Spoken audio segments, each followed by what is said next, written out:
नमस्कार दोस्तों। आज मैं आपको सुनाने जा रही हूँ।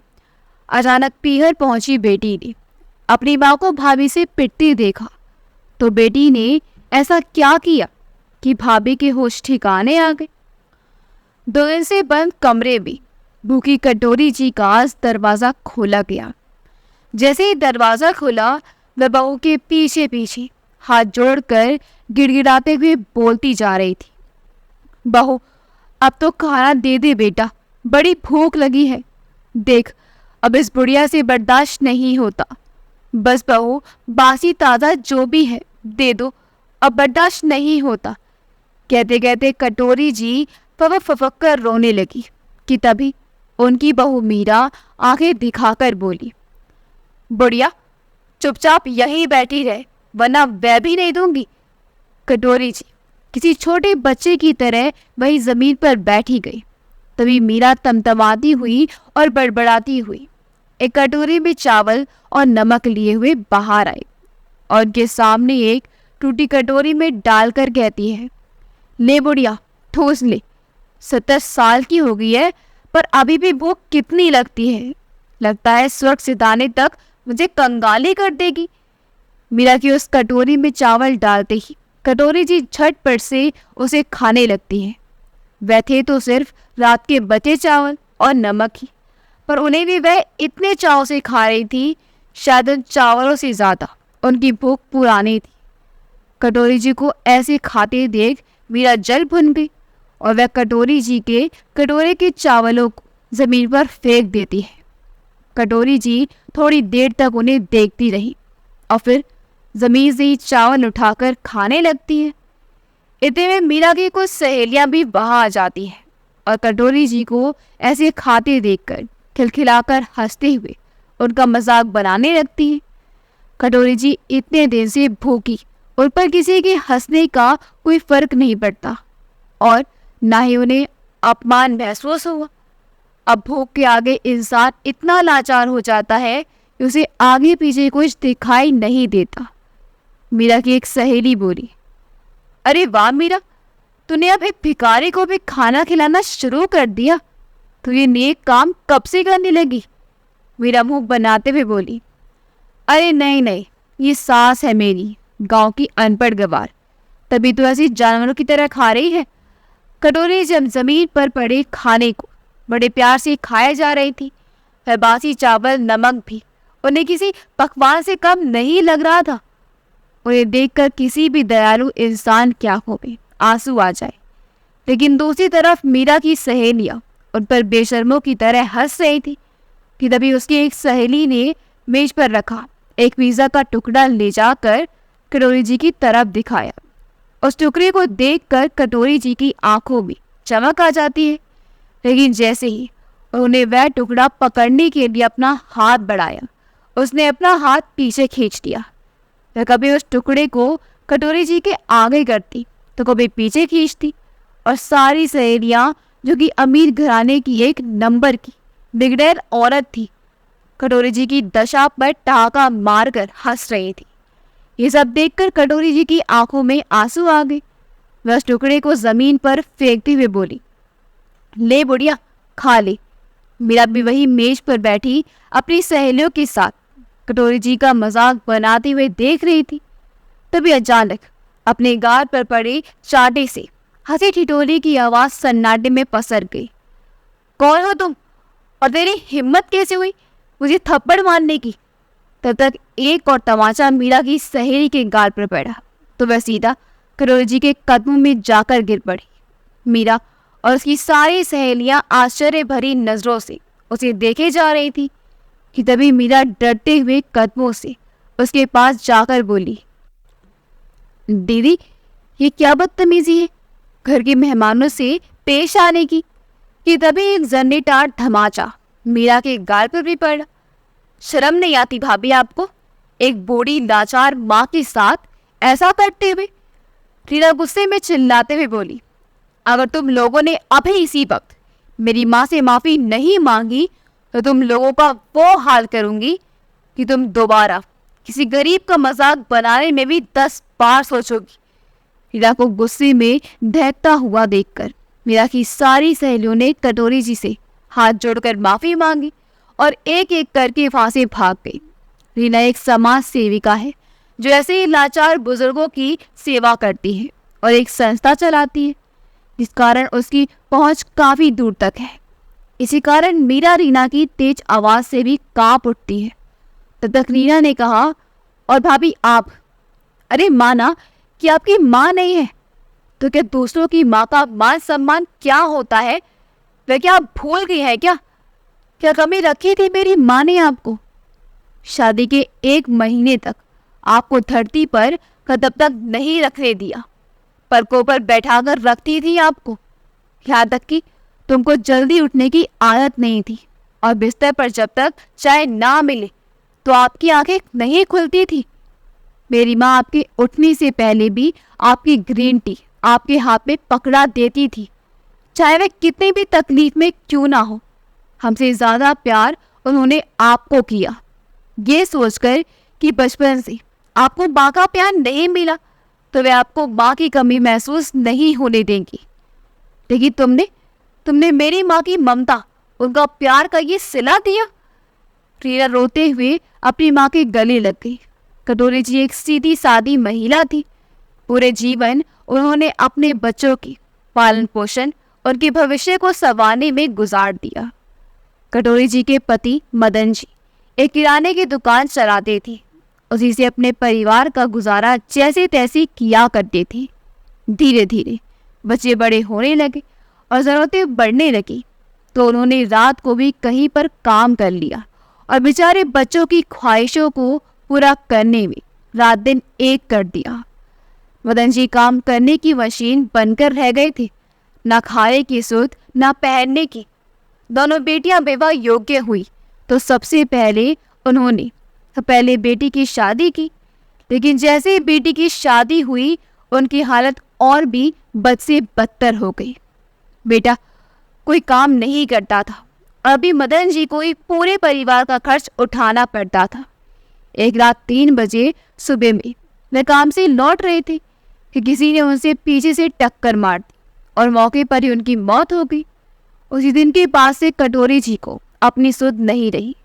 ससुर के मरते ही मीरा ने सारा घर अपनी मुट्ठी में कर लिया और बेटी ने पिता के किराने की दुकान हड़प ली। लेकिन जाने से पहले मदन जी ने एक अच्छा काम किया था, जिसके बारे में बस रीना और सीमा को पता था। सीमा उनकी छोटी बेटी थी। ऐसी एक दिन की बात है, एक शाम को वह खटिया पर लेटी थी कि तभी उनका पोता विकास एक प्लेट में कुछ पकौड़े खाता और फोन चलाता हुआ आता है और अपनी दादी के पास बैठकर उसे खाने को पूछा। आज पता नहीं कितना समय गुजर गया कटोरी जी को ऐसा खाना खाए हुए, शायद उन्हें खुद को भी याद नहीं। पकौड़े देखकर उनके मुंह में पानी आया, पर वह एक भी पकौड़े खाने से डर रही थी। विकास बार बार कह रहा था, लो ना दादी, एक तो ले लो, पर कटोरी जी मना किए जा रही थी। तो इस पर विकास उनके मुंह में जबरदस्ती एक पकौड़े डाल देता है। वो आंखें बंद करके पकौड़े का स्वाद दे रही थी कि तभी किसी ने उनके बाल पकड़ लिए। जब कटोरी जी ने आंखें खोली तो मीरा उनके बालों को पकड़े खड़ी थी और बगल से विकास भी डर के मारे भाग चुका था। मीरा कटोरी जी के बाल पकड़कर उन्हें खाट से धक्का देते हुए बोली, बुढ़िया, तेरी हिम्मत कैसे हुई मेरे बेटे के पकौड़े छीनकर खाने की? बीमार पड़ गई तो उसका बिल तेरा बाप भरेगा। कटोरी जी बिलखते हुए बोली, बेटा मैंने नहीं छीना, वह तो विकास ने खुद मेरे मुंह में डाल दिया था। मुझे मत मारो बहू, आगे से नहीं खाऊंगी, बस एक ही खाया था, मत मारो। कटोरी जी रोते हुए कहती जा रही थी, लेकिन मीरा उन्हें मारती जा रही थी और बोली, बुढ़िया, एक तो कब से मेरे छाती पर मूंग डल रही है, ऊपर से मेरे बिताए नियम भी तोड़ रही है। आज जो तेरे बदन की एक हड्डी को ना तोड़ा तो मेरा नाम भी मीरा नहीं। मीरा सी तरह बहुत देर तक कटोरी जी को बहुत पीटती रही। पीट पीट कर जब मीरा का गुस्सा शांत होता है तब वह कहती है, आज पूरे दिन तुझे कोई खाना नहीं मिलेगा, बढ़िया, अब भुगत पकौड़े के स्वाद को। मीरा की मार से कटोरी जी बहुत देर तक वह जमीन पर बेसुध पड़ी रही। करीब 1 घंटे बाद विकास डरते डरते आया और उसने अपनी दादी को पानी पिलाया। तब जाकर उन्हें होश आया, लेकिन उसे भी मीरा ने इतना डरा रखा था कि अगर उसे दादी के पास देख ले तो उसे भी कमरे में बंद करके बहुत मारती थी। उसने तुरंत पानी पिलाया और वहां से अपने कमरे में चला गया। थोड़ी देर के बाद कटोरी जी लड़खड़ाते हुए उठी और अपनी खटिया पर जाकर सो जाती है। वह पूरे दिन बस बाहर आंगन में ही पड़ी रहती थी, या तो कोई काम करती थी या तो अपने खटिया पर लेटी रहती थी। गर्मी हो, सर्दी हो या बरसात, घर के अंदर उन्हें जाने की इजाज़त नहीं थी। वहाँ आंगन में पड़ी पड़ी मक्खियों के साथ बातें करती थी। उनका बेटा रोहित, जो कि बाजार में अपने पापा के बनाए हुए किराने की दुकान को चलाता था, न जाने कितनी बार माँ के पास से निकला था, पर कभी भी अपनी माँ से उनका हालचाल भी नहीं पूछा था। वही मीरा की बात करें तो वह कटोरी जी की आप भगत तभी करती थी जब उनकी दोनों नंदे वहाँ आती थी। उनके सामने वह कटोरी जी से बड़े अच्छे से पेश आती थी, पर बेटियां जब अपने घर चली जाती थी तो सारी सेवा मीरा सूद समेत वसूल करती थी। वैसे तो कटोरी जी ने कई बार चाहा कि बेटियों को मीरा और रोहित की असलियत बता दे, पर फिर भी ये सोचकर डर जाती थी कि कहीं ऐसा करने से मीरा उसे इस घर से ही ना निकाल दे। फिर वह जाकर बेटियों के सर का बोझ नहीं बनना चाहती थी। वह तो वैसे भी अपनी ससुराल वालों पर आश्रित है। एक दिन सुबह की बात है, कटोरी जी को खबर मिलती है कि उनकी छोटी बेटी रीना आने वाली है। कटोरी जी बड़ी खुश हो जाती है। चलो, आज 1 साल बाद कुछ अच्छा खाने को मिलेगा, क्योंकि रीना 1 साल पहले आई थी। वहीं पर मीरा गुस्से से बड़बड़ा रही थी और कह रही थी, इनको और कोई काम धंधा नहीं है क्या, जो बार बार मुंह उठाकर आ जाती हैं। अब उनके साथ साथ इस बुढ़िया की भी सेवा करो। मेरा बस चलता ना तो इस बुढ़िया को जहर दे दो। ना काम की ना काश की, दुश्मन अनाज की। जब रीना आ गई, रीना के आने का समय शाम का था, पर वह जल्दी ही आ गई और इसकी खबर उसने पहले से ही अपने भैया भाभी को नहीं, क्योंकि वह जल्दी जाकर सबको चौंकाना चाहती थी। लेकिन रीना ने जैसे ही घर में कदम रखा, अपनी माँ को देखा, उसकी आंखों में आंसू आ गए। रीना ने भी समय की नज़ाकत को समझा, क्योंकि वह जिस मकसद से यहाँ माँ के लिए आई थी वो उसे अभी खोलना नहीं चाहती थी। आखिर बाकी जिंदगी का सवाल था। अब उम्र भी काफ़ी हो गई है ना। ओह, मैं बातों बातों में एक बात करना भूल ही गई। भाभी, कल सीमा दीदी भी आ रही है। वह क्या है ना, पापा ने हम तीनों भाई बहनों के नाम पर एक प्रॉपर्टी रखी है, जो हम चाहते हैं कि सारा कुछ भैया के नाम कर दे। जब पापा की जिम्मेदारी भैया ने उठाई और माँ की अभी भी उठा रहे हैं, तो फिर उनके एक जायदाद में उनकी सारा हिस्सा होना चाहिए ना। रीना ने मीरा को अपने जाल में लपेटते हुए कहा। कि सुनकर मीरा के तो मन में लड्डू फूटने लगे। चलो, इस बुढ़िया को इतने दिनों तक पालने का कुछ तो फल मिला। इधर कटोरी जी रीना की बातों से दुखी हो जाती है और सोचती है, मेरी भोली बेटिया अपनी माँ की आंखों को काश पढ़ पाती, उसका दर्द देख पाती और अपने भैया भाभी का असली चेहरा देख पाती। मैं तो कुछ कह नहीं सकती। अगर इस बार भी चुप रह गई तो बहुत गलत हो जाएगा। नहीं, मुझे अब चुप नहीं रहना चाहिए। कटोरी जी तो सब कुछ रीना को बताने ही वाली थी। कटोरी जी ये नहीं चाहती थी कि उनकी वजह से उनकी बेटियों के जीवन में कोई मुसीबत आई, इसलिए रीना को कुछ नहीं कहा। उसके बाद रात को सभी सो जाते हैं कि तभी रात में दबे पाँव मीरा आकर उन्हें धीरे से जगाकर बाहर जाने को कहती है। कटोरी जी दबे पाँव मीरा के पीछे पीछे कमरे से बाहर चली जाती है। मीरा कटोरी जी को रसोई घर में ले जाकर एक जोर का बेलन उनकी कमर में जड़ते हुए बोली, बड़ी आराम फरमा रही है, और अगर तूने अपनी जबान खोली तो बुढ़िया पता है ना तेरे साथ फिर मैं क्या करूँगी। एक बार तेरी बेटिया अपने हिस्सा छोड़ दे, उसके बाद तो उनके सामने ये सारे ढोंग करने की जरूरत ही नहीं पड़ेगी। फिर तो उनका यहाँ आना जाना बंद ही कर दूंगी। उससे पहले जरा भी कोई बात की भनक लगी तो तुम्हारी खैर नहीं। याद है ना पिछली बार की मार? उससे भी ज्यादा दाग होंगी तेरे बदन पर। कटोरी जी हाथ जोड़कर बोली, कुछ नहीं कहूंगी बहू, बस तू मुझे मारना मत। कटोरी जी ने अपने दर्द को अपने सीने में ही दफन कर लिया। अक्सर जब बेटियां मायके जाती हैं तो माँ बेटी एक दूसरे से बातें करके अपना दर्द हल्का कर लेती है, लेकिन यहाँ तो कटोरी जी की हालत ऐसी थी कि अपने कोई भी दुख दर्द अपनी बेटी के साथ नहीं बांट पा रही थी और अंदर ही अंदर घुट रही थी। अगले दिन कटोरी जी की छोटी बेटी सीमा भी आ जाती है। उसे देखते ही मीरा और भी ज़्यादा खुश हो जाती है। शायद ये पहली बार हो रहा था कि नंदू के आने पर मीरा इतनी खुश थी। कटोरी जी जानती थी कि इन सब के बाद मीरा उनके साथ और भी बुरे तरीके से पेश आएगी, पर वह चाहकर भी अपनी जुबान खोलने की हिम्मत नहीं जुटा पा रही थी।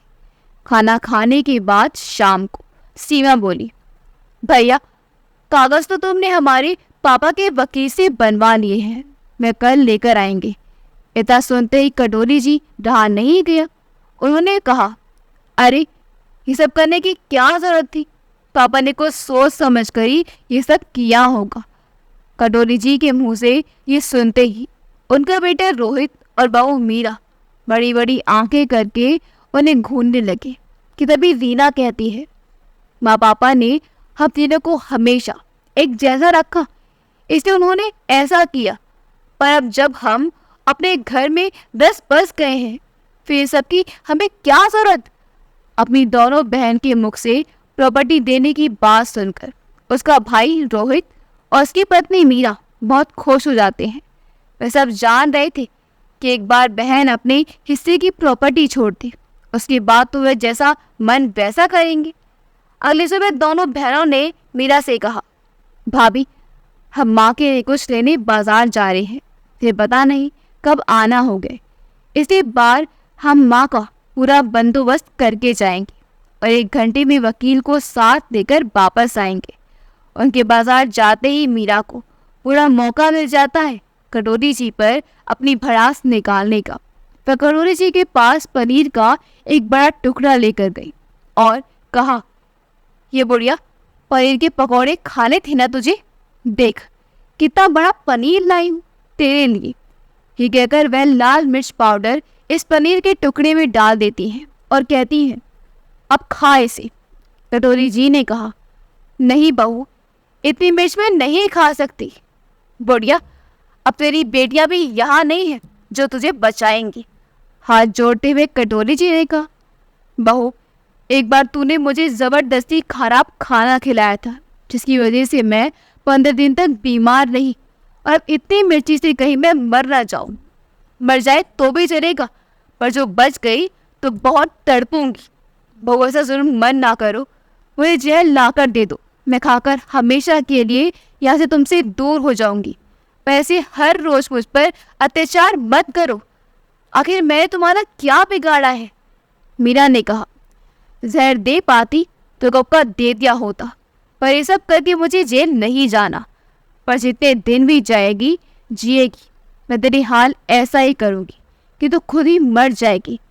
मीरा ने आंखें दिखाकर कहा और पनीर का टुकड़ा ज़बरदस्ती कटोरी जी के मुंह में घुसाने जा रही थी कि तभी पीछे से रीना और सीमा ने आकर मीरा को धक्का देकर एक जोर का तमाचा मारकर कटोरी जी से दूर कर देती है और सीमा लगातार कई चाटे मीरा को मारते चली जाती है। ये क्या कह रहे हो तुम सीमा? मीरा ने गुस्से में कहा। क्यों भाभी, जो आप माँ के साथ करती हैं उसके आगे तो ये सब कुछ भी नहीं है, उसके लिए तो आपको जो सजा दी जाए कम है, सीमा ने कहा। तब पीछे से रोहित भी आ जाता है। तब मीरा तुरंत कहती है, देखिए जी, आज ये छोटी होकर अपनी माँ जैसी भाभी पर हाथ उठा रही है। क्या नहीं किया मैंने इसके लिए? इस घर में जब मैं आई थी ये कितनी छोटी थी, माँ बनकर इसका ख्याल रखा, और आज ये मुझ पर हाथ उठा रही है। रोहित ने कहा, ये क्या है सीमा, तुम लोग ये सब करने आए हो यहाँ? अब ये घर मेरा है और यहाँ पर सिर्फ मेरा और मीरा का हुक्म चलेगा, और हम लोग जो चाहते हैं कि तुम लोग यहाँ कभी मत आना। हमारा घर, मीरा ने रोहित से पूछा। हाँ मीरा, ये लोग अभी अभी मेरी दुकान पर वकील को लेकर मुझसे दस्तखत करवाने पहुंचे थे।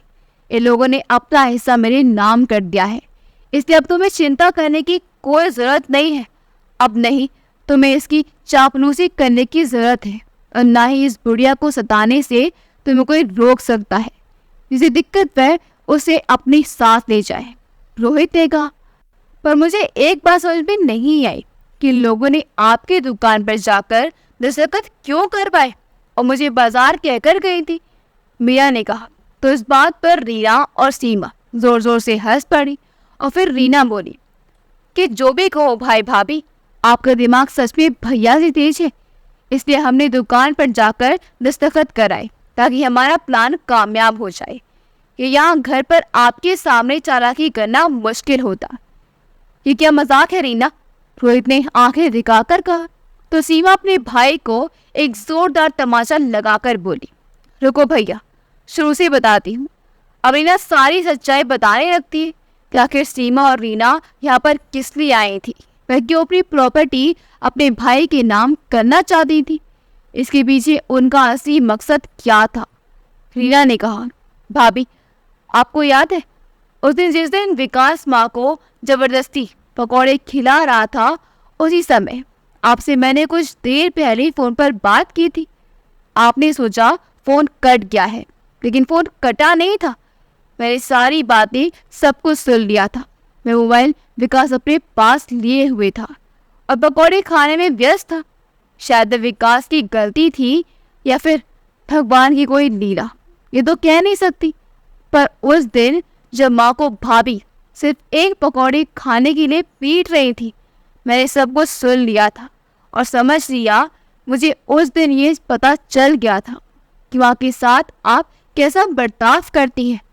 फिर मैंने तुरंत सीमा दीदी से बात की और ये प्लान बनाया कि किस तरह आपको सबक सिखाया जाए। रीना ने कहा, हम चाहते तो कब का आकर तुम लोगों को तुम्हारी औकात दिखा सकती थी, पर उसमें मज़ा नहीं आता तो आज आया भैया। तुम्हें क्या लगा अचानक से आकर हमने यूँ ही प्रॉपर्टी की बात छेड़ी? नहीं, हम चाहते थे कि पहले आपसे सब कुछ छीन कर माँ के नाम कर दे, फिर आप लोगों को भी आपके ससुराल भेज देंगे। उसी दिन की बात और मारपीट की बात हीरा के फ़ोन में रिकॉर्ड है और आज की मारपीट और वीडियो मेरे फ़ोन में रिकॉर्ड है।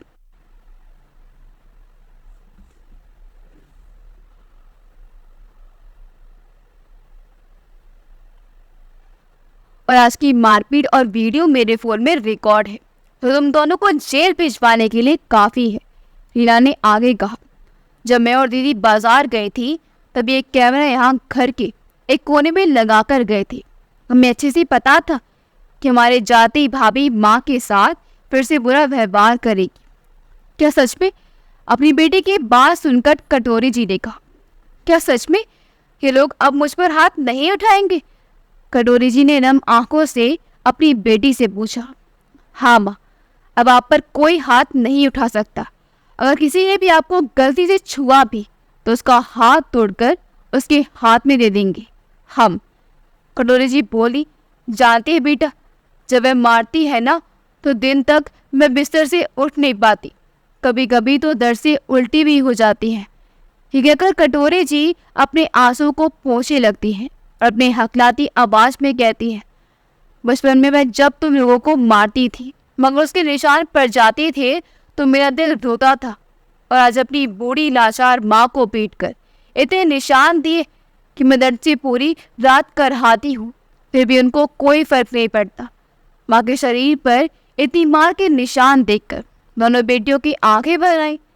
माँ, क्यों आपने इस बारे में हमें नहीं बताया कि उसके अत्याचार सहती नहीं आप? सीमा ने कहा तो कटोरी जी बोली, डर लगता था बेटा इसके मारने से, और इसे तो फिर भी सह लेती, पर उस दिन रोहित ने जब मारा था ना तो मुझे अपनी हड्डियां चटकने की आवाज़ भी आती थी। एक लोहे की बाल्टी से तेरे भैया ने मेरे सिर पर मारा था, तभी वह नहीं मरी। बेटियों ने कहा, माँ आपकी हर चोट का हिसाब होगा, ये तो अब मज़ा हम दिलवाएंगे कि हर कोई बेटा बहू अपनी बूढ़ी माँ के साथ ऐसा करने के बारे में 100 बार भी सोचेगा।